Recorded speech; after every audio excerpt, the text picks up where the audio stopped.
یہ ہمیں پتہ ہوتا ہے کہ ہماری جیب میں کیا، میرے مکان کی ویلیو کیا ہو گئی ہے، کتنے کا خریدا تھا، اب کیا ریٹ ہے، مجھے پتہ ہوتا ہے نا سارا۔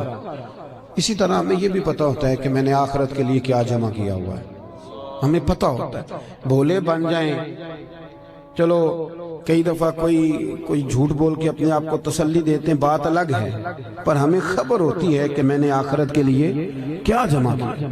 نبی کریم صلی اللہ تعالی علیہ وسلم کے جو غلام تھے وہ اپنی روحانی زندگی پر، روح پر بڑی سخت توجہ دیتے تھے، بڑی سخت ان کی توجہ ہوتی۔ حضرت عبداللہ بن حنظلہ رضی اللہ تعالیٰ عنہ اپنے گھر سے روتے ہوئے نکلے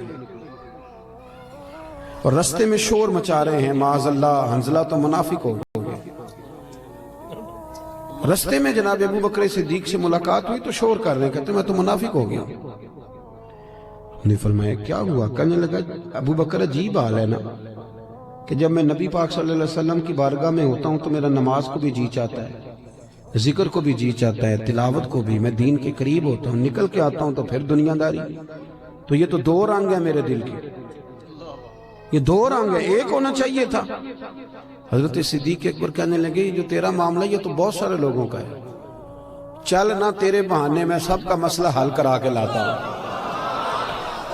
وہ کئی دفعہ بات ایک کرتا ہے تو بگڑی کئیوں کی بن جاتی ہے، چل نہ بہانہ تیرا لگاتے ہیں اور مسئلہ سب کا حل کراتے ہیں۔ حضرت ابو بکر صدیق رضی اللہ تعالیٰ عنہ لے کے آئے، حضرت حنظلہ رضی اللہ تعالیٰ عنہ کو لا کے کھڑا کیا، کہا یا رسول اللہ صلی اللہ علیہ وسلم ان کی بات سنیں۔ وہ عرض کرنے لگے حضور میں تو منافق ہو گیا۔ حضور نے فرمایا کیوں؟ عرض کی یا رسول اللہ جب آپ کے پاس ہوتا ہوں تو رنگ اور ہوتا ہے اور دنیا کے پاس جاتا ہوں تو رنگ، آپ نے میری بات کو سمجھنا ہے کہ عرض کر رہا ہوں۔ یہ بہت سارے محدثین نے روایت لکھی ہے، پر امام سیوطی نے در منصور میں ذرا کھول کھول کے لکھی ہے اور بڑے اس کے پہلو بیان فرمائے ہیں۔ فرماتے ہیں کہ نبی کریم صلی اللہ تعالی علیہ وآلہ وسلم نے ارشاد فرمایا حنظلہ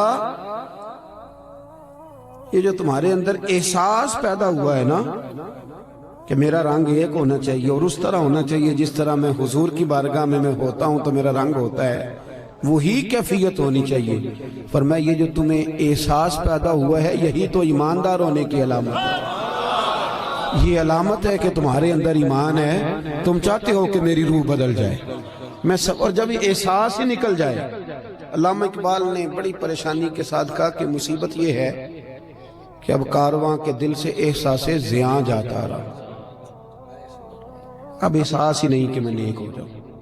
میری طرح کے کئی لوگ بن کے بیٹھ گئے ہیں کہ ہم نیک ہیں، ان کی ترقی رک جاتی ہے، ایک وقت پہ آ کے سمجھ لیتے ہیں۔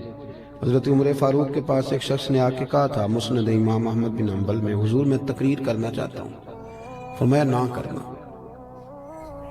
اس نے عرض کی امیر المومنین میں پڑھا لکھا ہوں، میں واز کہہ سکتا ہوں، میرے اندر شرائط پائی جاتی۔ فرمایا نہ کہنا۔ عرض کی حضور کیوں؟ تبلیغ کروں گا، واز و نصیحت کروں گا۔ جناب عمر فرمانے لگے جب تو بن سور کے ممبر پہ واز کہنے بیٹھے گا تو تو اپنے سے بہت سارے لوگوں کو گناہگار بھی تو سمجھے گا نا۔ کئی دفعہ ہم بات کر رہے ہوتے ہیں تو ایسے کر رہے ہوتے ہیں کہ شاید میں بڑا صوفی ہوں، تو آپ نے فرمایا پھر تیری اپنی ترقی رک جائے گی، پھر تو خود پریشان ہو جائے۔ اپنی روحانی زندگی میں ہمیشہ، حضرت انس بن مالک رضی اللہ تعالیٰ عنہ فرماتے ہیں سرکار ہمیشہ نفل پڑھتے تھے، ہمیشہ نفل پڑھتے تھے، نفلوں کو وقت دیتے تھے، ٹائم دیتے تھے۔ اکثر اللہ کے محبوب علیہ السلام کی جو حیات مبارکہ ہے وہ بڑی مصروف ہے۔ 23 سالوں میں وہ انقلاب برپا کیا جو لوگ صدیوں میں نہ کر سکتے، لیکن اتنی مصروفیت کے باوجود بھی اللہ کے رسول رات کو مصلی پہ کھڑے ہوتے تھے۔ ہماری ہر شے مضبوط ہو گئی، مصلی کمزور ہو گیا، مصلی کمزور، حضور مصلی کو وقت دیتے۔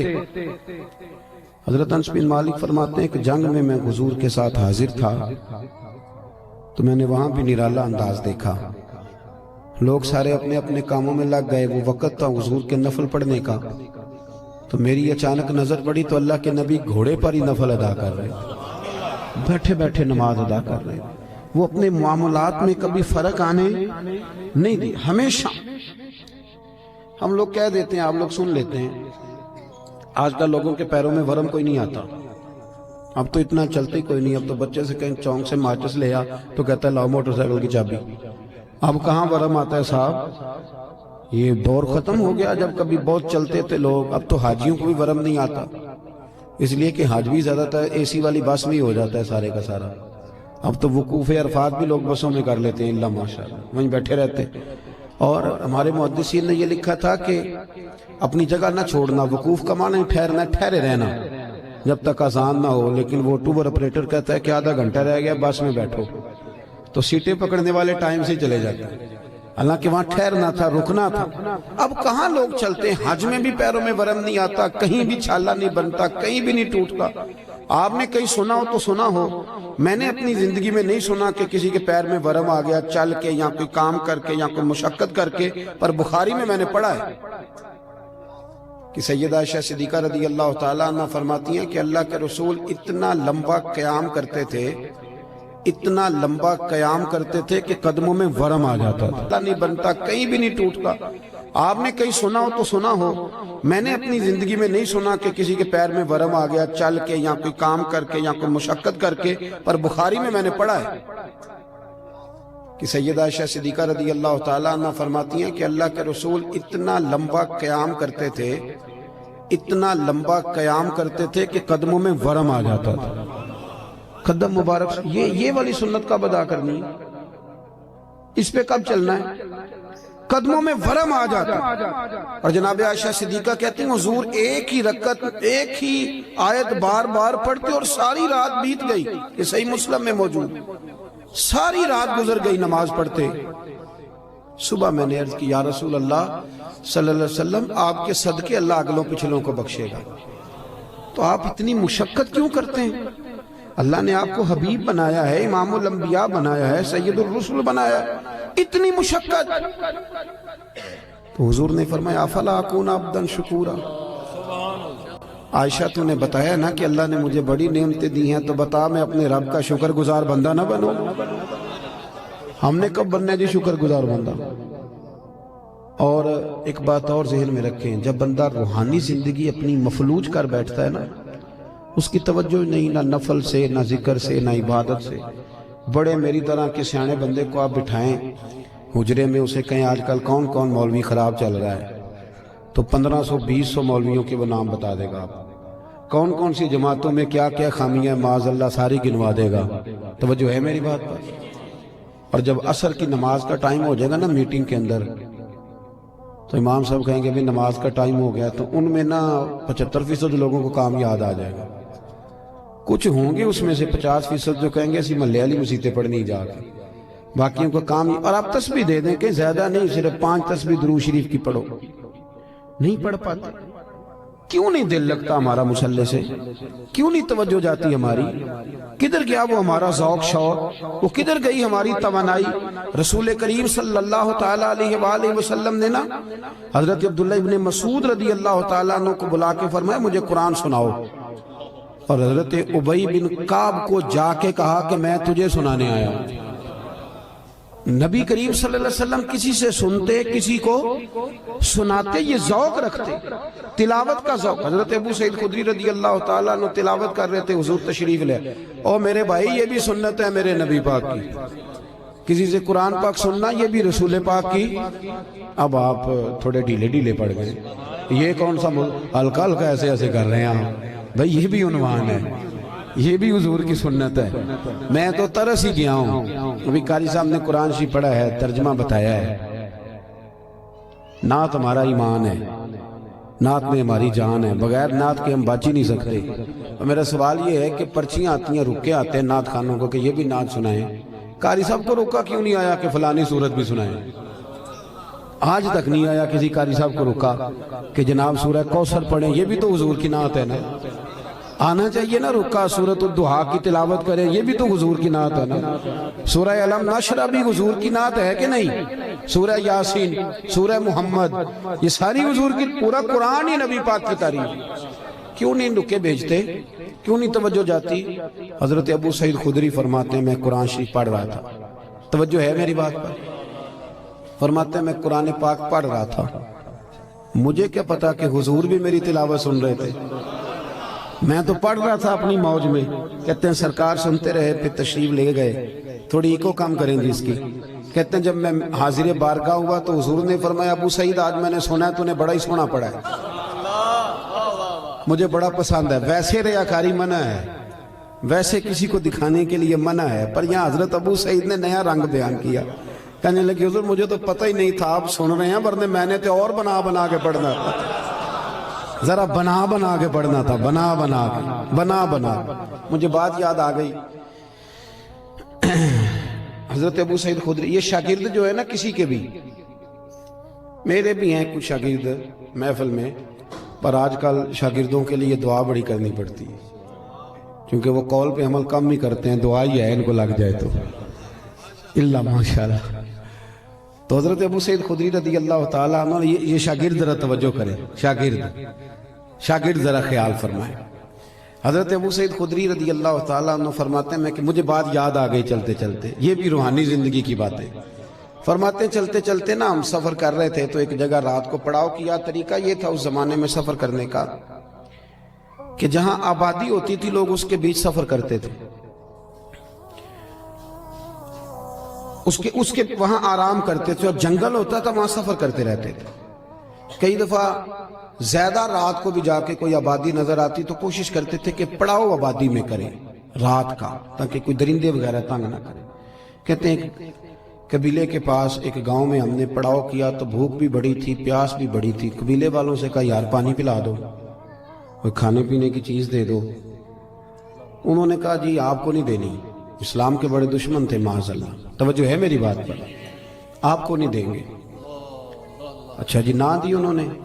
آدھی رات کا وقت ہوا تو حضرت ابو سعید خدری کہتے میں قیادت کر رہا تھا قافلے کی، تو ایک بندہ دوڑا دوڑا آیا، کہنے لگا کوئی دم درود کر لیتے ہو؟ اب تو یہ کام بڑا آسان ہے نا، تو اس کاروبار پہ آپ کو پتہ ہے انویسٹمنٹ ہی کوئی نہیں ہوتی، نفع ہی نفع ہے، جتنا مرضی کما لے۔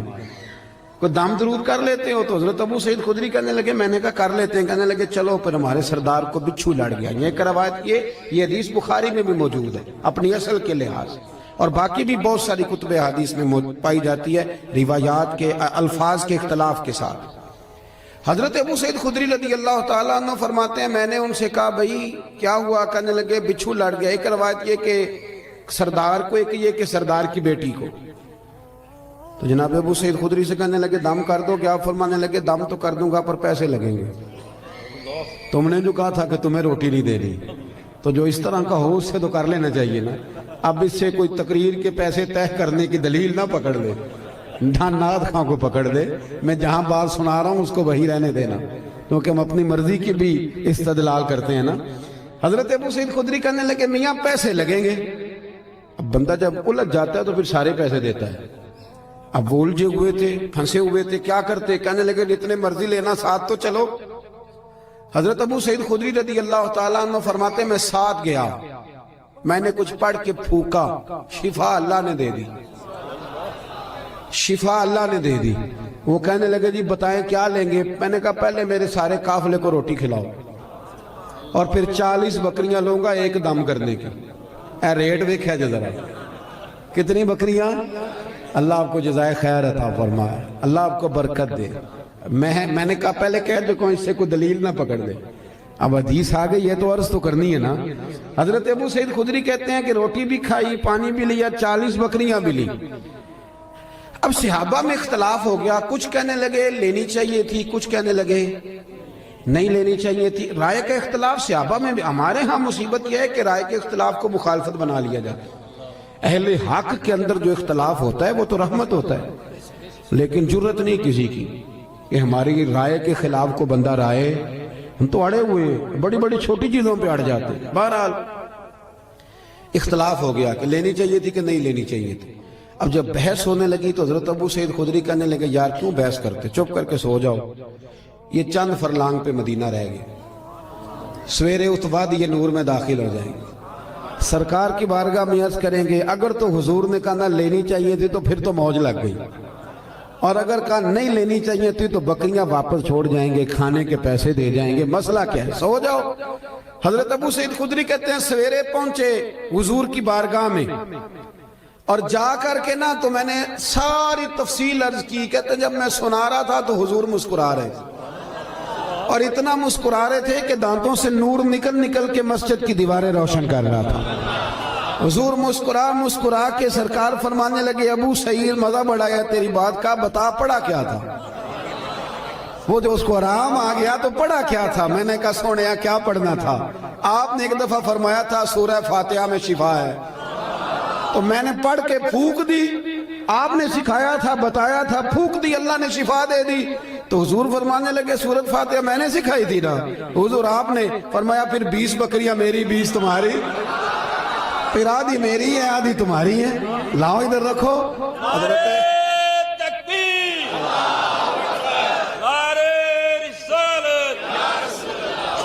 نعرہ حیدری سیدی مرشدی سیدی مرشدی. یہ ہے روحانی زندگی کہ آپ کا قرآن کے ساتھ وابستگی ہو, دلچسپ. آپ یقین کریں میرے پاس ایک صاحب آئے, کہنے لگے گھر میں بڑی پریشانی ہے, کچھ آوازیں آتی ہیں. تو میں نے کہا سورۃ بقرہ پڑھیں. کہنے لگے ایسا تھوڑی تکلیف کرے, مجھے ایک تعویذ لکھ دیں. میں نے کہا میں اس سے زیادہ بھی تکلیف کرنے کو تیار ہوں, پر میرے لکھے تعویذ میں کیا اثر ہوگا؟ تعویذ بالکل جائزہ دینا چاہیے, پر تمہیں وہ والا تعویذ دے رہا ہوں جو رسول پاک نے عطا فرمایا.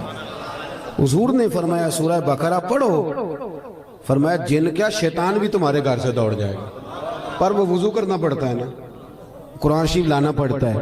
ہم اپنی روحانی زندگی کو بالکل چھوڑ بیٹھے, بالکل.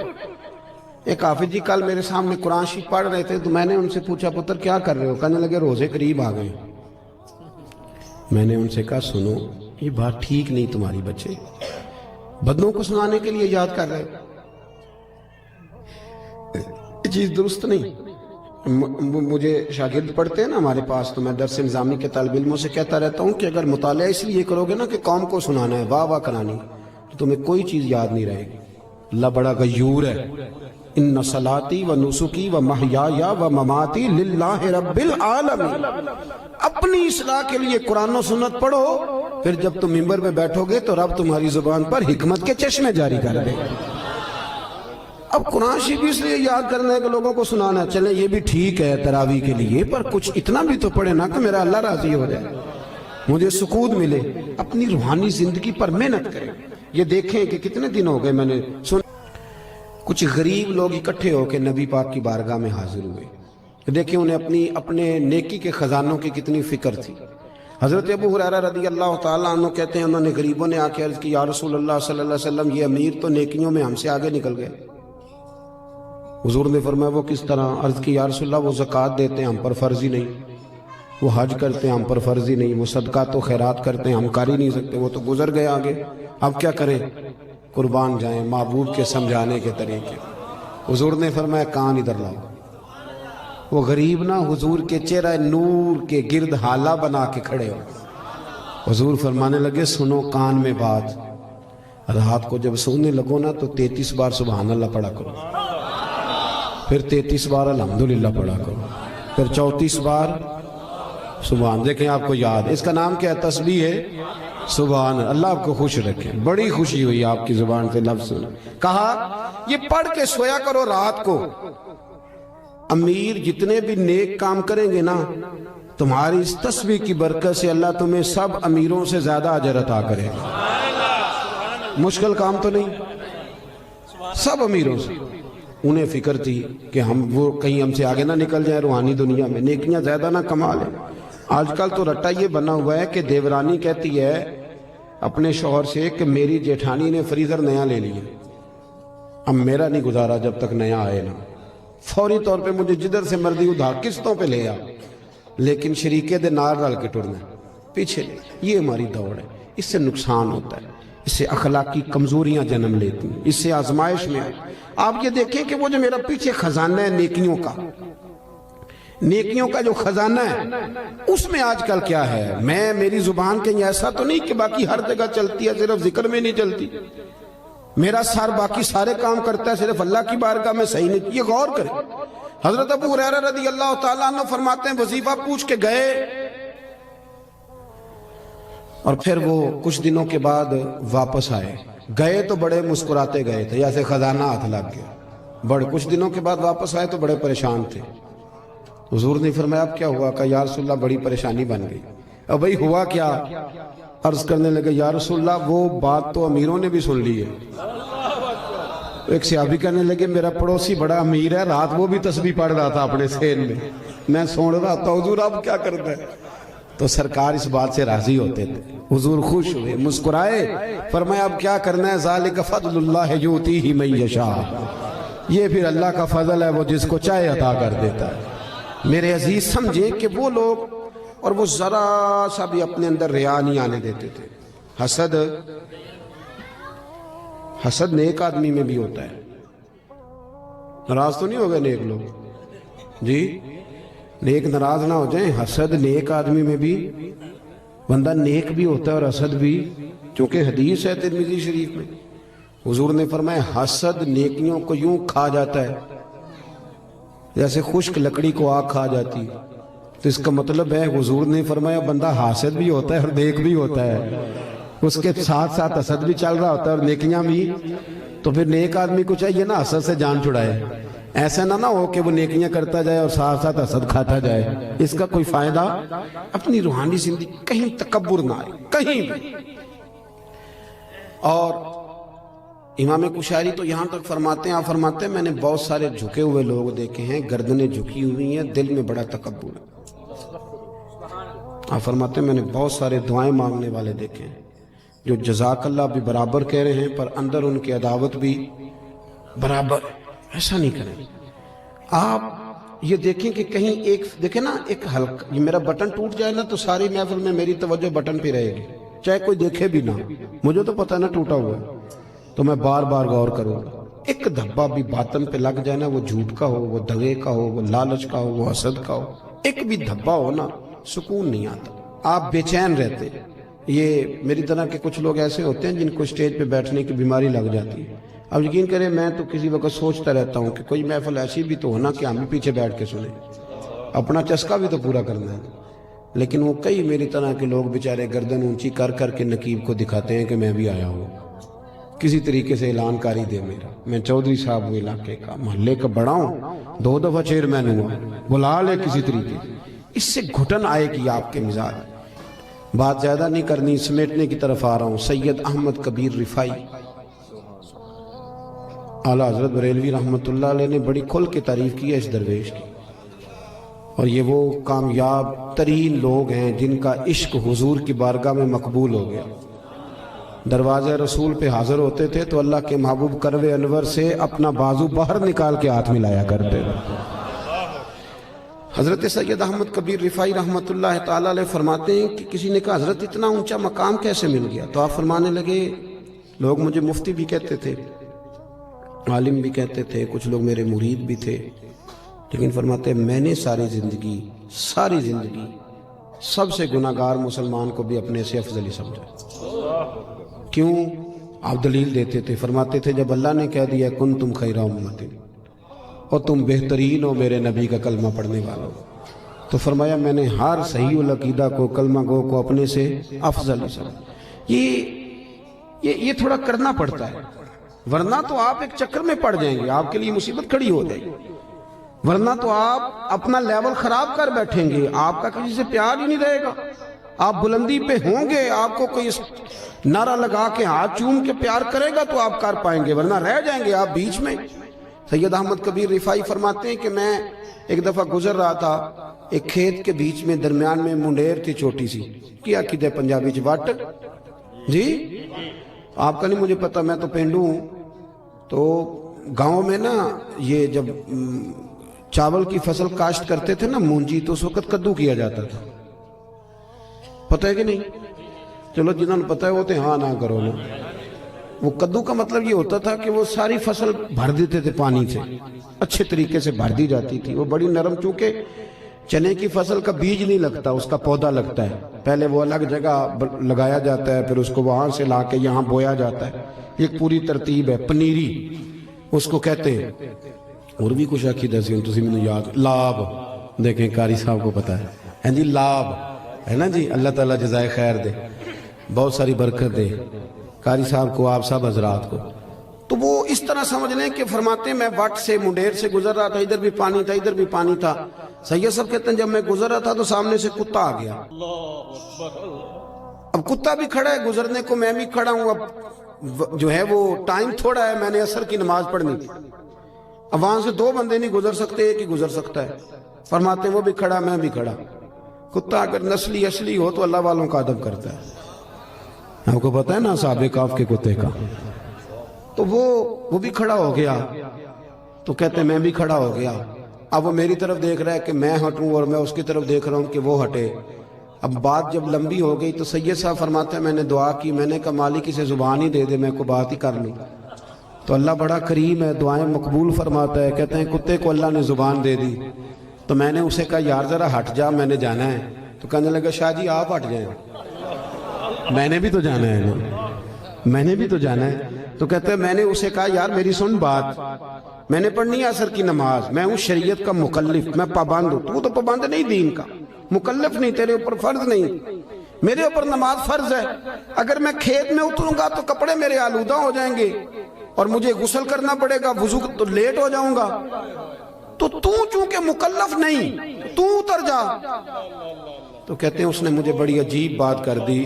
کہنے لگا شاہ جی کھیت میں اترنے سے تو آپ کے کپڑے آلودہ ہوں گے, پر مجھے کتا اور حقیر سمجھ کر اگر آپ نے کھیت میں اتارا تو آپ کا دل آلودہ ہو جائے گا اور کپڑے تو دھل جائیں گے. وہ کیا کہا تھا درویش نے؟ بابا صاحب کہنے لگے راتی جاگیں تے شیخ صدا میں, راتی جاگ دے کتے تیتھوں اتے, مالک دا در مول نہ چھڑ دے, پامیں مارو 100 جتے تیتھوں اتے, ایک برکی دا قدر پچھانن, پامیں مالک ہوں من ستے تیتھوں اتے. اٹھ بلیا چل یار منا لے نہیں تے بازی لے گئے نہیں کتے. اٹھ بلیا چل یار منا لے نہیں تے بازی لے گئے. سید صاحب فرماتے ہیں میں چھلانگ لگا کے اتر گیا کھیت میں, کپڑے آلودہ ہو گئے, میں نے دھوئے, نئے سرے سے وضو کیا, کپڑے بدلے, لیکن میرا دل بڑا ٹھنڈا رہا کہ میں نے حقیر نہیں جانا. اللہ کی تھوڑی سی نا اپنی روحانی زندگی پر بھی توجہ دیں, تھوڑی سی تیاری کریں, ہم نے جانا ہے قبر میں. لوگ نا حضرت عبداللہ ابن مبارک رحمت اللہ علیہ کے آخری وقت آیا تو اماں بھی رو رہی تھی, بچے بھی رو رہے تھے, بیوی بھی رو رہی تھی. تو بیوی سے کہنے لگے کیوں روتی ہو؟ تو کہنے لگی تو میرا سرتاج ہے, تو ہے تو میں بادشاہ ہوں, تیرے بعد کون پوچھے گا؟ میں اماں تم کیوں روتی ہے؟ تو ماں کہنے لگی بیٹے تو اور بھی ہیں پر تو فرما بردار پتر تھا, تیرے بعد کون پوچھے گا؟ بچوں سے پوچھا تم کیوں رو رہے ہو؟ کہنے لگے ابا جس طرح بیاہ کرتا ہے دوسرا تو کوئی نہیں نہ کرتا, تیرے بعد کون پوچھے گا؟ تو حضرت عبداللہ ابن مبارک کہنے لگے اوہو میں سمجھ رہا تھا مجھے رو رہے, تم تو اپنی ضرورتوں کو رو رہے, مجھے کہاں رو رہے؟ اور میں رو رہا ہوں کہ میں نے آگے کیا لے کے جانا. ہماری باقی وزاداری ٹھیک ہے, اب کہاں وہ لوگ ملتے ہیں جن کے کپڑوں پہ پابند لگے ہوئے. اب غریب آدمی بھی اچھے کپڑے پہنتا ہے, ہفتے میں 2 دفعہ گوشت کھاتا ہے, اب کوئی ایسا مسئلہ نہیں رہا. لیکن وہ جو ہماری روحانی زندگی تھی نا, لیکن مشکاہ شریف میں حدیث ہے, اللہ کے رسول صلی اللہ علیہ وسلم نے فرمایا اپنے گھروں میں مسجد بناؤ, یعنی گھر میں ایک حصہ مخصوص کرو نماز کے لیے. اور حدیث کے اگلے لفظ یہ ہیں کہ گھر کو قبرستان نہ بنا لیں. اس کا مطلب ہے کہ گھر زندہ ان لوگوں کا ہے جو گھر میں رہتے ہوں اور نفل پڑھتے ہوں, باقی تو گھر مردہ ہے جتنے مرضی لوگ بستے ہوں.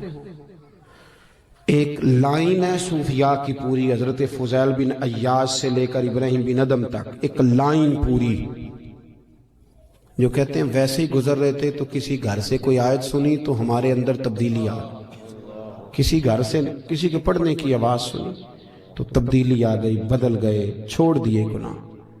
اب تو گھروں سے قرآن سننے کی آواز آتی نہیں, اب نہیں آواز آتی. دیکھو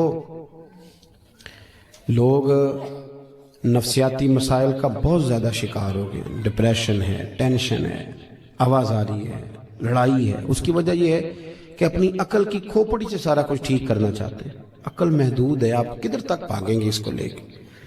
بہت ساری چیزیں اللہ رسول پہ چھوڑ دیں اور اپنے جو من کے میل کچیل ہیں اس کو دھوئیں, اپنے آپ کو سمیٹیں. زیادہ ٹانگیں نہیں دنیا کے اندر پھیلائیں کہ جاتی دفعہ اکٹھی نہ کی جا سکے. اپنی زندگی میں کچھ چیزوں کو محدود کریں, بچا کے سارا کو چھڑا کے سب سے, مسلح لے کے نا بغل میں چھپا کے تھوڑا الگ سے بیٹھے، ایک تسبیح، ایک پانی کا پیالہ، ایک مسلح، پانی کا پیالہ ڈھکا ہوا، بند کریں یہ موبائل شبائل، تھوڑی دیر تنہا بیٹھے مسلح میں۔ صلاح الدین ایوبی بڑے پریشان رات کو رو رہے تھے، بڑے پریشان تھے۔ ایک بزرگ سے ملاقات ہوئی، انہوں نے کہا کیوں روتے ہو؟ کہنے لگے حضرت جی جنگ لڑنی ہے عیسائیوں سے۔ صلاح الدین ایوبی کے والد حضور غوث پاک کے مرید ہیں۔ صلاح الدین کہتے ہیں میں 10 سال کا تھا جب میرے ابا جی مجھے غوث پاک کی بارگاہ میں لے کے گئے، انہوں نے میرے لیے دعا کی تھی۔ 70,000 فوج جو صلاح الدین ایوبی کے ساتھ لڑی وہ ساری غوث پاک کے مریدوں کی تھی۔ خوش نہیں ہوئے آپ بات سن کے؟ ہاں جی، یہ صوفیاء کے ماننے والے جہاد کر سکتے ہیں، اور انہوں نے جہاد کیا ہے، یہی لوگ اور یہی چراغ جلے گا تو روشنی ہوگی۔ بہرحال صلاح الدین ایوبی بزرگ سے کہنے لگے کہ پہلے ہی بڑی کمزوری ہے مسلمانوں کے پاس، اسلحہ کوئی نہیں، اور ابھی مجھے خبر ملی ہے کہ عیسائیوں کا ایک بحری بیڑا اسلحے سے بھرا ہوا بحری جہاز آ رہا ہے، تو وہ بھی اگر اسلحہ شامل ہو گیا تو بڑا مسئلہ بن جائے، تو میں بڑا پریشان ہوں، بزرگ کو دعا کرنا۔ بابا جی کہنے لگے چل عشاء کے بعد تو بھی دعا کر، میں بھی کروں گا۔ بزرگ کہتے ہیں میں عشاء پڑھ کے چلا گیا، جب رات کو دوبارہ آیا نا مسجد میں تو صلاح الدین سجدے میں گرے ہوئے تھے اور رو رہے تھے، اللہ مہربانی فرما، اللہ مہربانی، اللہ مدد فرما، رو رہے۔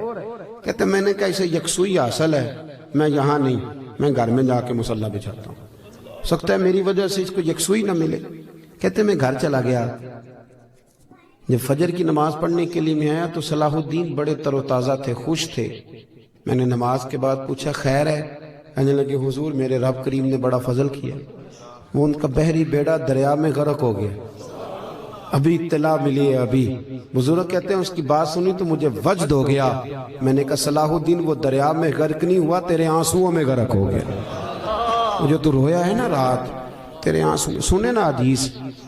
حضور نے فرمایا اگر تو اللہ کے خوف سے رو پڑے اور صرف اتنا آنسو جتنا مچھر کا پار ہوتا ہے اگر اتنا بھی تیری آنکھ سے نکل گیا تو تیرا دوزخ میں جانا اتنا ہی مشکل ہوگا جتنا بھینس کے تھنوں سے نکلے ہوئے دودھ کا دوبارہ تھنوں میں جانا مشکل ہوگا۔ پر کوئی اتنا بھی تو روئے تب ہے، کسی کو اتنا روحانی زندگی آباد کرے، دعائیں لمبی مانگا کرے، بہت زیادہ مانگا کرے۔ حضور فرماتے ہیں جو رب سے زیادہ مانگے اللہ اسے راضی ہوتا ہے۔ اپنا تعلق، یہ دعا بندے کا اللہ سے رشتہ ہے، دعا مانگے، مصلی پہ بیٹھ